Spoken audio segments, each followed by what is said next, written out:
Good evening, everyone. Thank you so much for joining us for the first installment in our Parent University Workshop series focusing on understanding childhood and adolescent anxiety.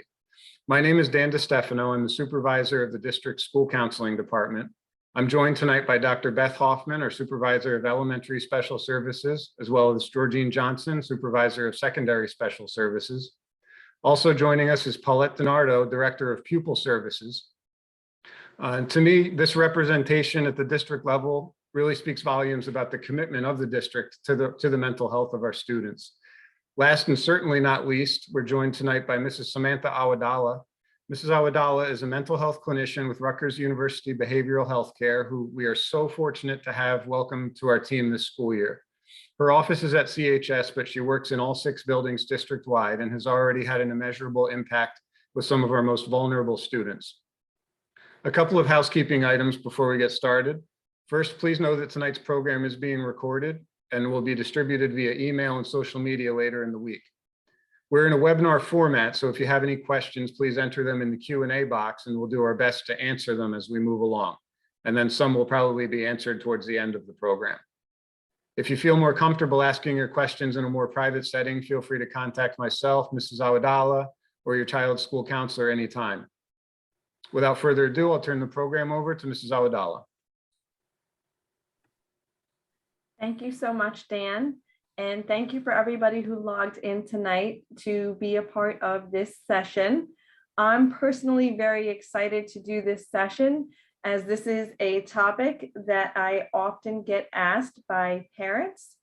So to be able to have this format with you here tonight is very exciting. So the topic name for tonight is Understanding and Reducing Anxiety in Children and Adolescents. Before we dive right in, I'm going to give some information just about myself. Thank you. Dan kind of gave some information already. Thank you, Dan. So my name is Samantha Awadala. I am a licensed professional counselor by trade, and I am also a therapist from Rutgers UBHC, working specifically in the Hopewell Valley Regional School District. And I have a history of working with children and adolescents at Rutgers since 2005, including on the Child and Adolescent Inpatient Unit, the Partial Care Program, and other school-based programs. The UBHC school-based counseling services are basically like outpatient services, individual, family, group therapy in the district, as well as on-site crisis management, screening and support services, connection to other mental health services, and then collaborating with other mental health providers. Part of what I do as well is mental health awareness and education, which is how we are having this webinar tonight. So the session objectives for today are understanding what anxiety is, where it comes from, and then how the pandemic may impact anxiety. We're also going to look at what anxiety commonly appears to be in children and teenagers. We're going to examine some tools for reducing anxiety, and then we're going to look at tools that parents can use to talk with their children about anxiety, when professional help may be needed, and then last, you're going to have an opportunity to ask questions, engage in conversation regarding this topic. So what is anxiety? The American Psychological Association defines anxiety as an emotion characterized by feelings of tension, worried thoughts, and physical changes like increased blood pressure. Something very important to note is that anxiety is a normal response to stress. It can give us a boost of energy, it can help us focus, and it can allow us to react faster. Another way that can help us understand anxiety is comparing it to fear. So fear is a response to an immediate threat, whereas anxiety is more an apprehension about a future threat. They both involve a physiological arousal. They both can be adaptive. Fear tends to trigger the fight, flight, or freeze response, and anxiety can help us be more prepared for whatever the thing that's stressing us out is. Just like other feelings and experiences in life, though, when we have too much of something going on, it can cause us problems. So how come we're talking about anxiety tonight? So you'll notice that the first aspect that I'm going to mention here is from March 1st, 2019, which is right before the pandemic hit. At that point in time, the Journal of Pediatrics was already saying that anxiety was something that was prevalent among our US children and adolescents, and that there were also treatment gaps, particularly in regards to anxiety. As we know, that was right before the pandemic hit. Since then, a lot has happened. And as per June 2020, the prevalence of symptoms of anxiety disorder was approximately 3 times that those reported in the second quarter of 2019. So prior to the pandemic. Tuesday, October 19th, 2021, so just a couple of weeks ago, the American Academy of Pediatrics, the American Academy of Child and Adolescent Psychiatry, and the Children's Hospital Association all came together and they declared a national state of emergency in children's mental health. Anxiety is a huge piece of this. As per the Anxiety and Depression Association of America, anxiety disorders affect about 25%, so a quarter of children between the ages of 13 and 18 years old. And research shows us that untreated anxiety disorders can end up impacting school, social experiences, and they can leave children at higher risk for engaging in substance abuse. All of this for me is really just external validation of the work that I'm seeing, the things that I'm seeing in my line of work, which is a noticeable increase in the amount and proportion of clients who are experiencing significant anxiety, and also the reason why I think so many people have registered for the webinar this evening. So let's talk more about where does anxiety come from. So since the late 18th century, science had started seeking evidence as to whether or not anxiety and other traits are more of a nature or a nurture etiology, where they're coming from. So are they things related to our genetics, personality traits, and abilities, or are they more related to our environment, our upbringing, and the life experiences that we have? Some medical conditions we've learned can be linked to anxiety. So for example, hyperthyroidism, heart disease, diabetes, these are all things that can be linked to anxiety. With and without the underlying medical causes, the nature versus nurture debate is not so black and white.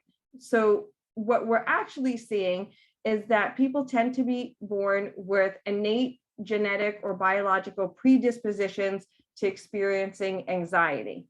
At the same time, those can be either amplified or dampened by the environment that we're in and the experiences that we have. So here you'll see I put a visual up.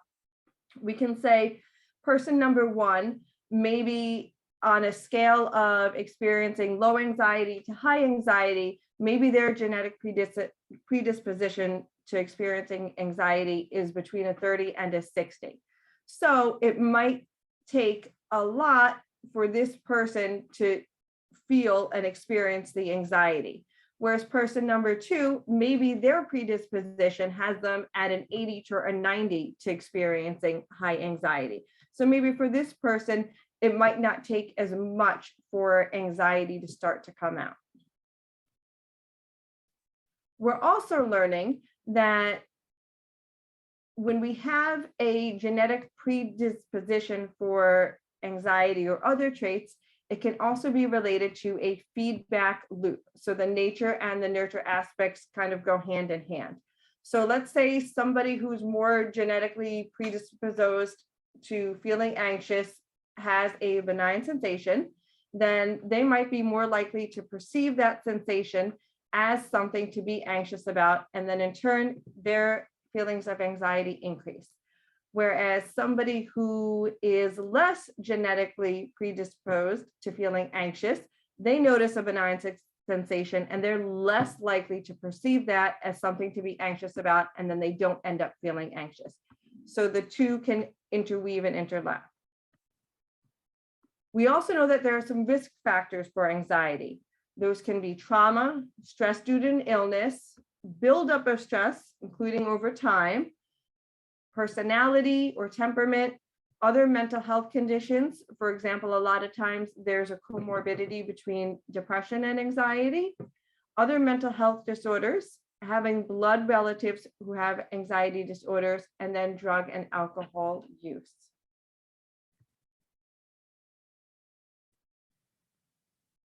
We've also learned that childhood brain development can also affect our experiences. It can also be affected by our experiences and impact our biological predisposition to anxiety and other emotions as well. And kind of a side note here is that a lot of times when people have these experiences, when they have a nurturing, healthy attachment, it can actually be healing in a sense.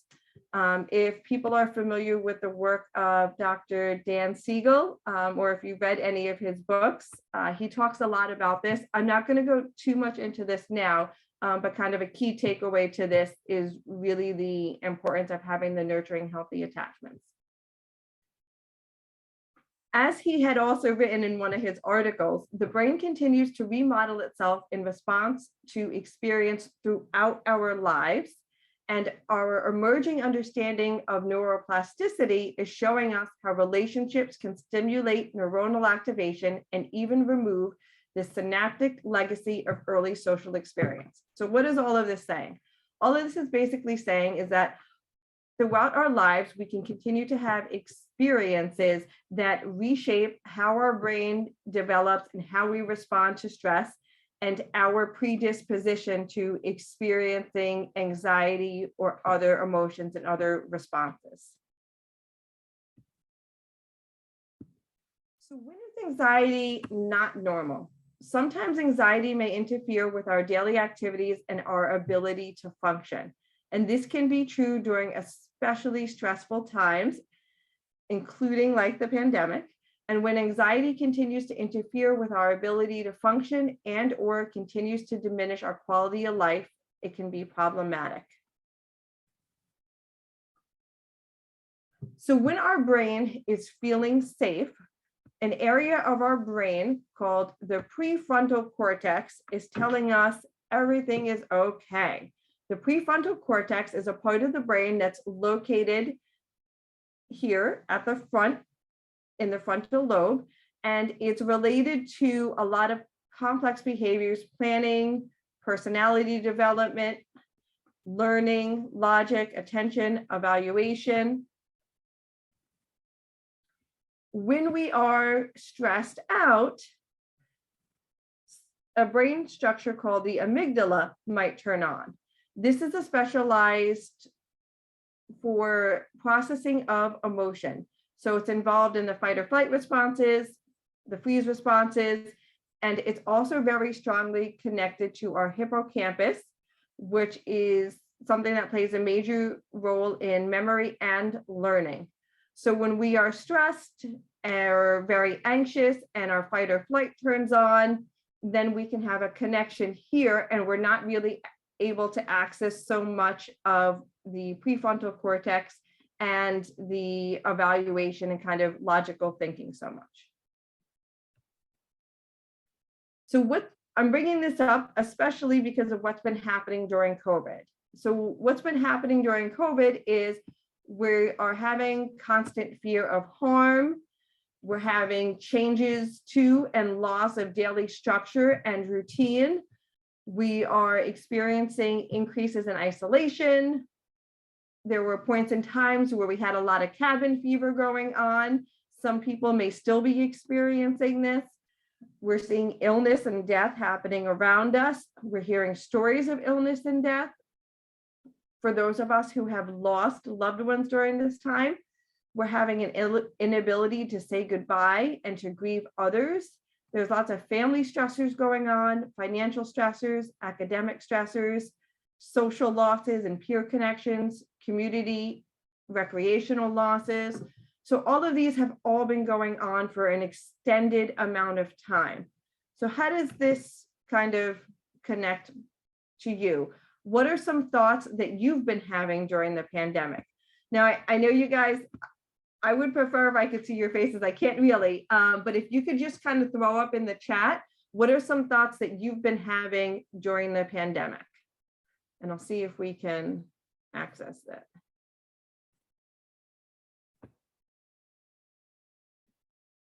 Okay, so I'm seeing a thought, this will never end. Absolutely.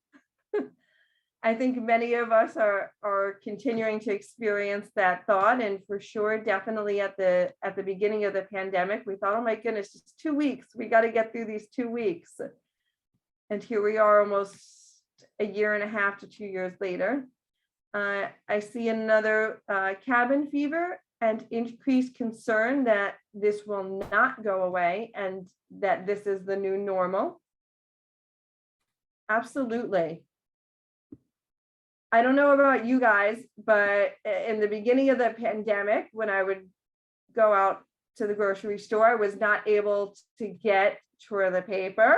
And sometimes now when I go and I see that it's low supply, I'm like, is this happening again? Are we getting back to that? Anger at people spreading false information, absolutely. What will be the long-term effects on my kids? Absolutely, all valid thoughts to be having during this time.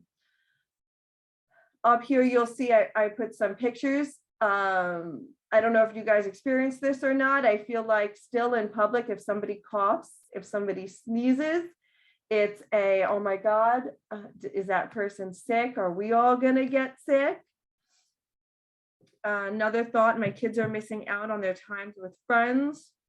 They're in high school and would normally be spending more times with peers, not less, absolutely. Related to that, I hear a lot of, you know, our kids have missed out on a lot of the social development that they may have had if the pandemic wasn't going on. So I think I have to close the chat to just move the page. Okay. So putting the pieces together, we have all of these kind of thoughts going on for us around the same time. So what's happening is that we have, and our kids are also experiencing or can be experiencing these survival reactions that impact the ability to access that higher order thinking in the frontal lobe and the prefrontal cortex. It affects their attention and their ability to perceive areas that are outside of whatever is grasping their attention, whatever that threat is, and they can react before they have a chance to really think things through. So basically, the primitive aspects of our brain are in the driver's seat because they're busy keeping us alive. So that's a lot of, including this because I think in relation to the pandemic, there's been a lot more anxiety that I'm seeing in practice, a lot more anxiety that I'm experiencing students talking about. And I think what's happening is a lot of times these responses, all of these worries that you guys are having, a lot of children and teenagers are having too. So these are constantly going. And then when other things come up for them, it's even harder to pay attention to those other things. And there's an automatic kind of, they're like in anxiety mode. So let's start to look at what is common for children and teenagers who are experiencing anxiety. What does that look like? So let me again hear from you in the chat. You could talk about your kids if you want, or just in general, some things that you have seen. I know that this is a very personal topic, so you don't have to, call out. I won't say like, who's saying what. You don't have to say my child's name is, and this is what they experienced, but just share some of the signs that you see in your kids that you're wondering, is this anxiety? Is this not? Or sharing, yes, this is definitely anxiety. Anger, stomach aches. Somebody said stomach aches and anger. Absolutely. The perception of loss of friends, reactive rather than responsive, insomnia, trouble sleeping. big emotional reactions, overreacting, hard time falling asleep? Absolutely. Absolutely. Everything that you guys mentioned can all be signs of anxiety. So let's dive into this a little bit more. Somebody also put in there a lot of questions about what is going on, unable to be comforted. Absolutely. And I see a couple in the question and answer section too, being mad and biting nails. Yes, absolutely. A lot of the times when it comes to anger, it can be on the flip side. It's like two sides of the same coin with anxiety and also with depression. So when we see anger, it's like a secondary emotion, and it's often connected to another one, including anxiety, especially when the anxiety is related to kind of a loss of control. And we also have loss of interest in things that they enjoyed before, absolutely, and pure panic.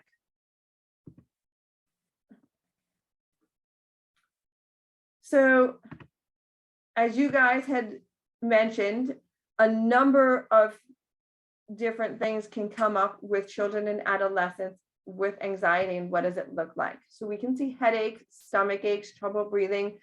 We call these somatic complaints. We most often see these in children who are younger, anywhere from 2 to 12 years old, because they don't have the language skills and the insight to say, hey, I'm anxious. So it'll come out in other ways. You'll see I put a picture here with some other common somatic complaints that children can share with you, or just that they may complain of. So you can kind of say, hey, wait, are you anxious? Is that going on for you? We'll also see avoidance. We'll see avoidance of school, of social situations, of things that they perceive may be confrontational, even if others around them may not perceive it to be that way. For them, it might be. Avoidance of difficult emotions. We can see tantrums, especially in the younger kids. I also see this in teenagers. So if there are any parents out there who are saying my teenager still has tantrums, absolutely, you are not alone. Somebody said, thank you, I've seen avoidance of my teenager. Absolutely. With the avoidance, sometimes it's easier not to show up than it is to show up and experience the anxiety. And especially if that's related, a lot of times anxiety is related to expectations and feeling like they can't meet expectations. Not everybody. But those ones are often commonly linked. Crying, refusing to go to school. It can be meltdowns before school, especially about clothing, hair, shoes. I need this to be the right way. It's not this way. You have somebody who spends an hour in the bathroom doing their hair and then is still like, oh, it doesn't look the way I want it to. Meltdowns after school. It can be about homework. It can be about other things. Difficulties with transition. So it can be before or after school. It can also be in the middle of the school day. I work with a number of teenagers who, now that it's different than when I was a kid, now a lot of them have cell phones at hand. So they'll be messaging their parents or others in the middle of the day about, oh my goodness, I have this class coming up. I'm really nervous. I'm anxious about it. It can be before an activity or sport that they have. We can also see anxiety looking as somebody being very particular. So things need to be a certain way. So they're going to keep working on something. They're going to erase it. They're going to redo it. They're going to rewrite it, redraw it, whatever that may be. They need to do something a particular way. They can have difficulty settling down for bed. They can ask a lot of questions about a particular topic. So I see this when there's specific anxieties that are going on. And I also see this with generalized anxiety going on. A lot of times this one is coupled with researching a particular topic to get more information. These two are usually information seeking efforts, because the information can ease the anxiety. Sometimes the information alone doesn't, so then they're looking for reassurance to ease the anxiety. You might have somebody who engages in ritualistic behavior like hand washing or rechecking. I'm seeing an increase of this one, especially in the context of the pandemic, with worried if they've touched something that has germs on it, checking their mask, rechecking their mask. We can also see the overuse of social media being related to anxiety. And a lot of times this one is also related to that reassurance as well. We can have trouble paying attention, acting out behaviors, changing in eating habits or daily routines. And I'm also just going to say changes in typical behaviors, because sometimes somebody may not fall on our radar as being particularly anxious, but if we know this individual and we know that it's a change in their typical behavior, then that can be a clue for us that something is going on. So for example, maybe somebody who's usually social and outgoing has become more quiet and less engaged. We can also a lot of times from experience say that there might be no clear external signals that someone is anxious. In these situations and times, this is when it can be super helpful to have talks with our children and our teenagers about what anxiety is, what they might be experiencing on the inside, some of their somatic symptoms, and just inviting them to be able to come to us and say, hey, if you're feeling this way, come let me know.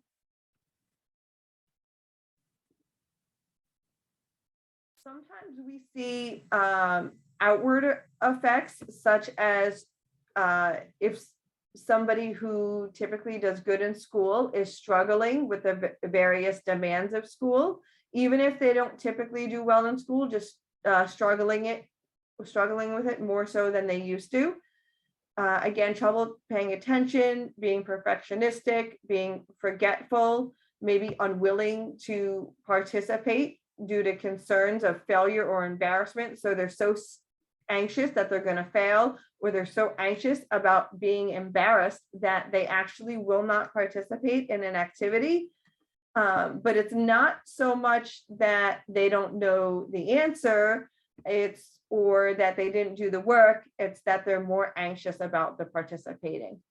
Somebody who withdraws from others or from social situations, a lot of times people who are anxious might be perceived as unmotivated, lazy, or just uninterested in school. So let's say you're noticing these signs, or you're thinking, hey, I think my child is experiencing some anxiety. We're going to talk about some tools to support them.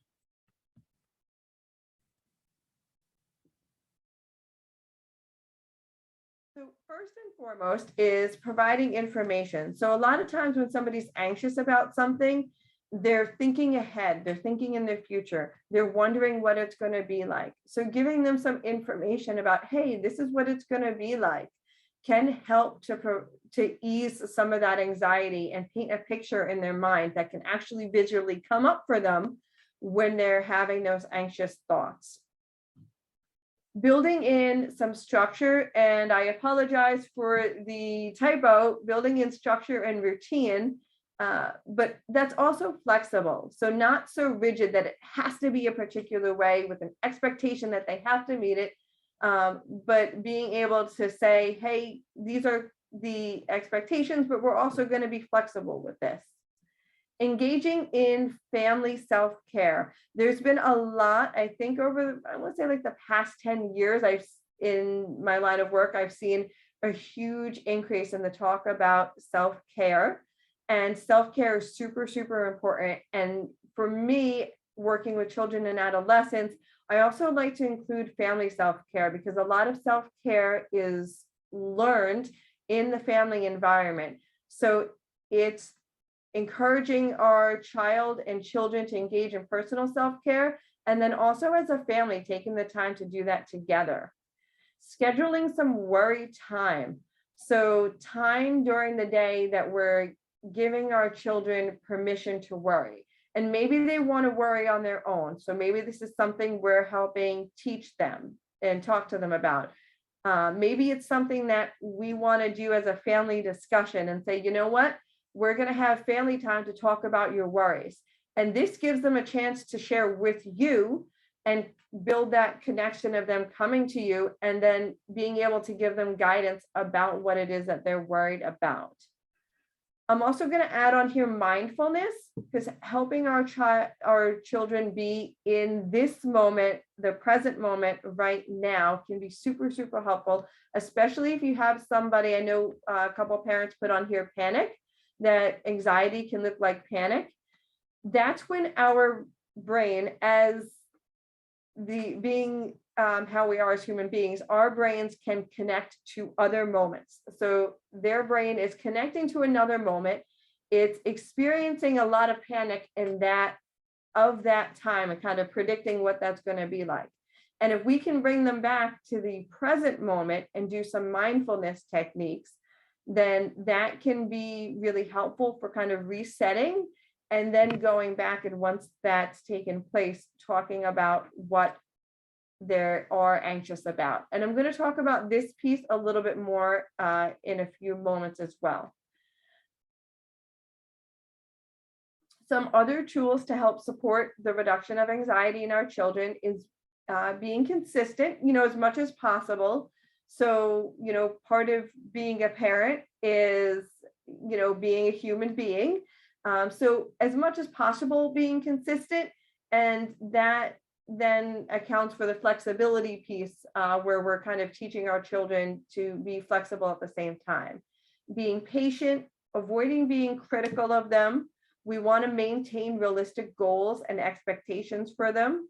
We don't want them to get the idea that perfection is expected or even acceptable, so they're not kind of going for that or striving for that on their own.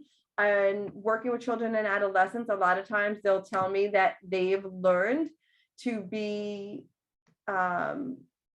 so particular with themselves that they need to be perfectionistic, and they end up putting that on themselves over time. So if they can have that influence from you and communicating, hey, you know what, you don't have to be perfect, that can be super helpful. Helping them learn that mistakes are a normal part of growing up, praising and reinforcing their efforts, and then treating their feelings and their questions and their statements about anxiety as important and not something that's just kind of silly, taking it seriously.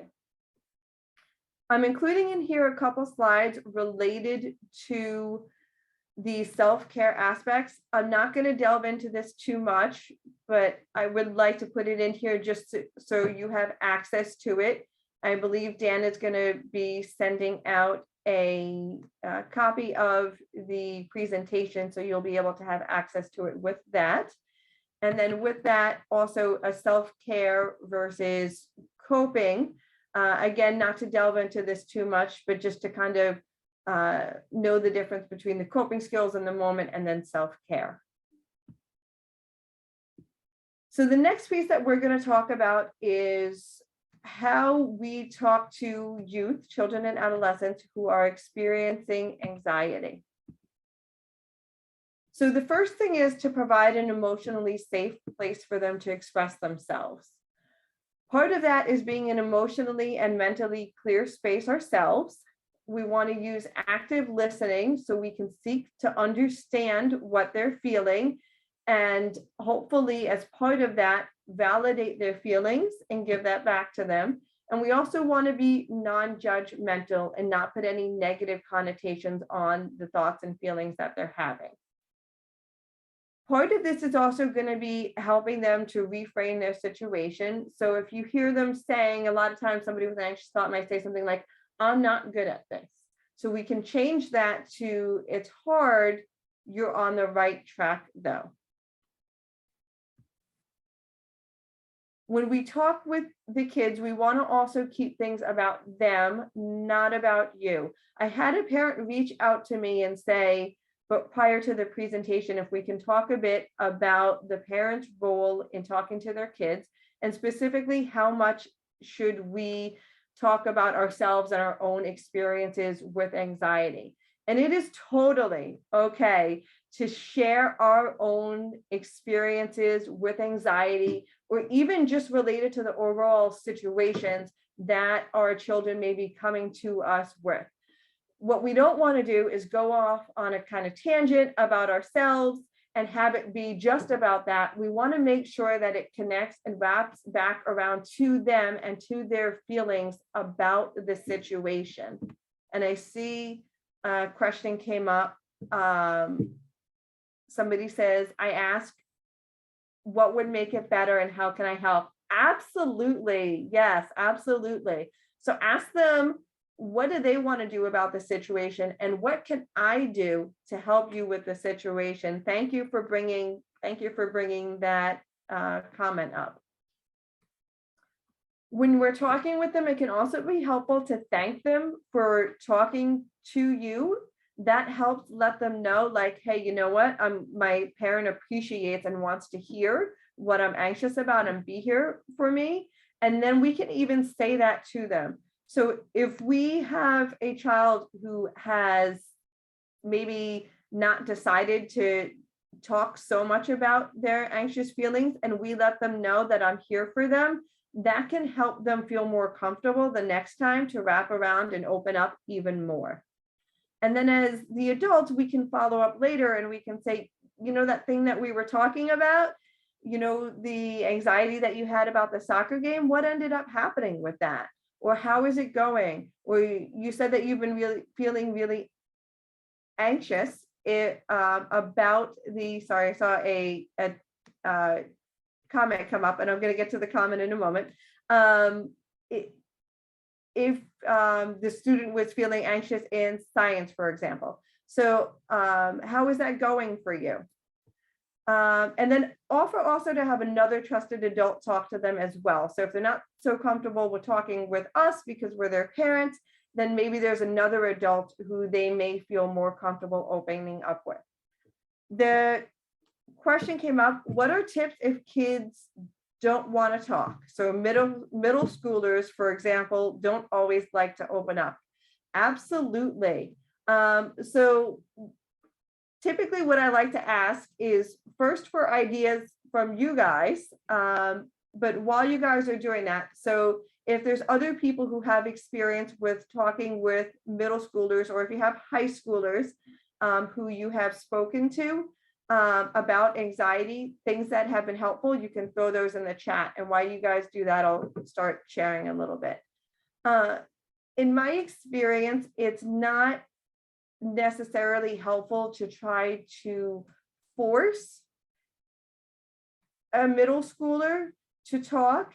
It can be helpful to let them know that you're there for them. It can be helpful. It depends really on the particular individual. So it can be helpful to let them know some of the experiences that you have, and let them know that even though you're not exactly sure what's going on, maybe it's something that you can relate to and you'd like to talk to them about it. Or even if it's not something, if it's something they think that you can't relate to, that you still want to hear what it is. When we do that, it can help bring them around for the next time. Other things that I like to do is maybe not ask directly, but say something along the lines of like, I noticed you're more quiet today, or just point out something that you notice is different with them. I noticed that when you came inside today, you went straight upstairs. Maybe that's typical for a lot of the middle schoolers. So just something that is different that you don't typically see. I'm trying to see if any other, I didn't see anything else come up, but if anybody else has any tips for experiences, things that have been helpful for if you had a child who really is not opening up.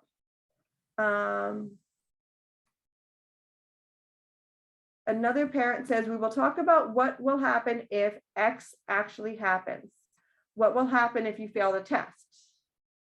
I will fail the class. What will happen if you fail the class?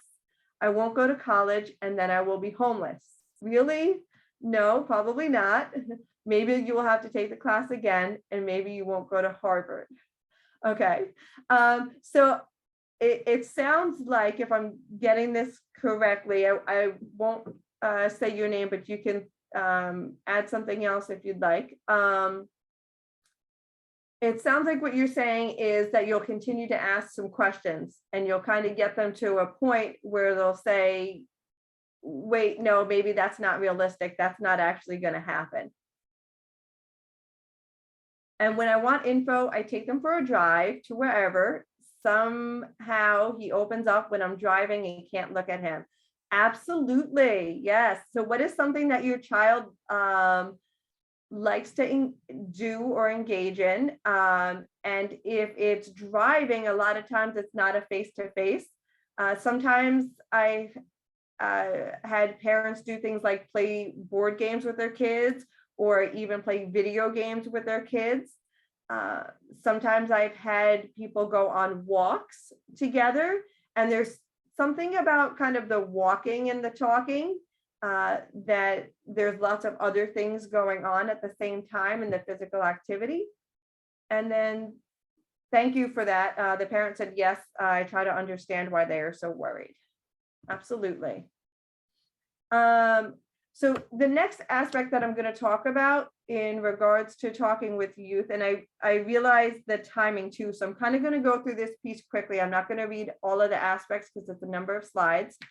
But there's something called co-regulation, and that's an interactive process where when we have a caring adult in our lives, that it can help the other person to regulate. So it's regulation together. So an example of co-regulation that can happen for, this automatically happens, let's say with a baby. The baby is overheating, and as the parent, we're going to do something that is going to keep the baby from overheating. So if it's outside on a hot summer day, maybe we're going to bring them inside, maybe we're going to bring them into the shade. Over time, that child is going to learn to co-regulate, to regulate for themselves and how to keep themselves from overheating, so that as they become an adult, they're going to be able to say, oh, I'm overheating, I'm going to drink some water, I'm going to go inside, I'm going to get a fan, something that helps them regulate themselves. The amount of co-regulation that a child needs, or that any person needs, is going to vary person to person. And we talked a little bit about this before, based on their genetics, based on their previous life experiences. Just as with a physiological co-regulation, there can also be an emotional co-regulation that can lead to a self-regulation over time. Co-dysregulation is very contagious, as you can see this picture can point out for us. So what we're striving for here is more that when they share their storm with us, it can meet our calm, and then a co-regulation can happen together. This can be related to feelings of anxiety, feelings of fear, being overwhelmed, confused, and it can also be related to things outside of anxiety as well. What we want our calm to look like is a self-awareness. So we want to pay attention to our own feelings and reactions. We want to know our thoughts and beliefs about the others in the situation and the other behaviors that are happening in the situation. And then we want to use strategies to calm ourselves and then respond effectively and compassionately. So there, you can see at the bottom of here, I put a link to where some of this information is coming from. It's the U.S. Department of Health and Human Services. And in 2017, they basically found out that when caregivers can kind of regulate themselves when they can do some deep breathing or some self-talk, and they can respond calmly to a child or a youth, it can help that young person from escalating and help them to regulate as well.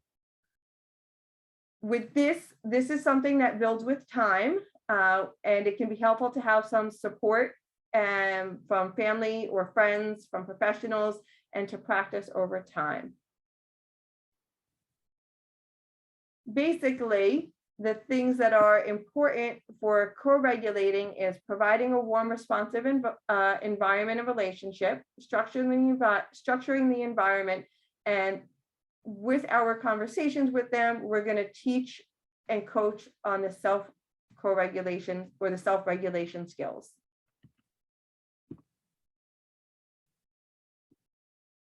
When should we get a professional involved regarding anxiety? So definitely when any safety concerns are involved. So suicidal, homicidal thoughts or behaviors, and self-harm.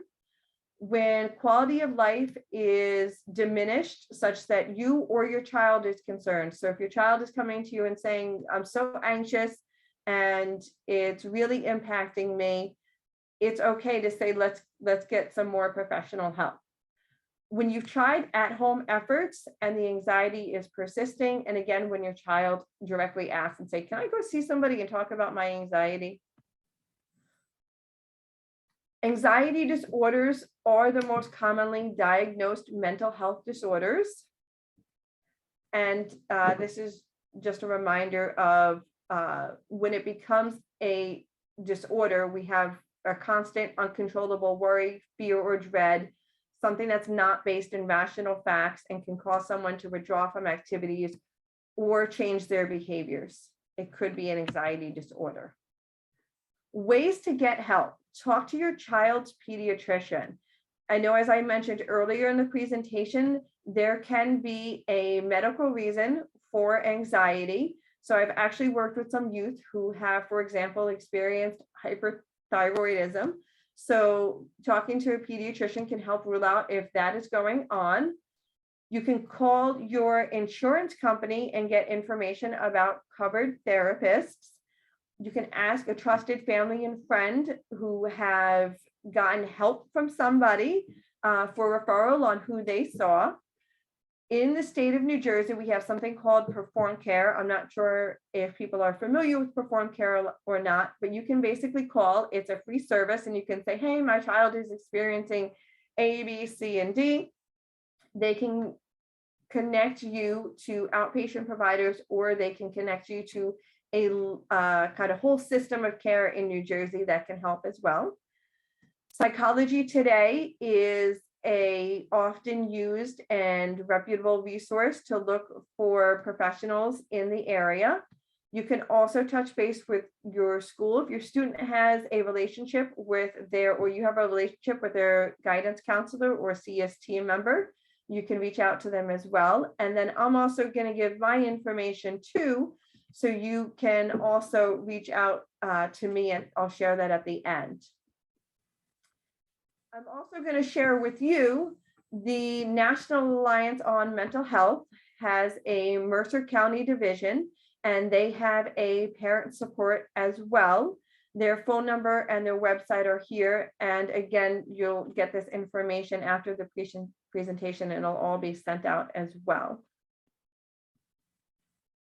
And now is the opportunity to ask questions and engage in discussion about the topic. I want to say thank you for coming tonight and being a part of this presentation. And I'm going to put up my information here as we do the question and answer, so you guys can jot down my email and my phone number.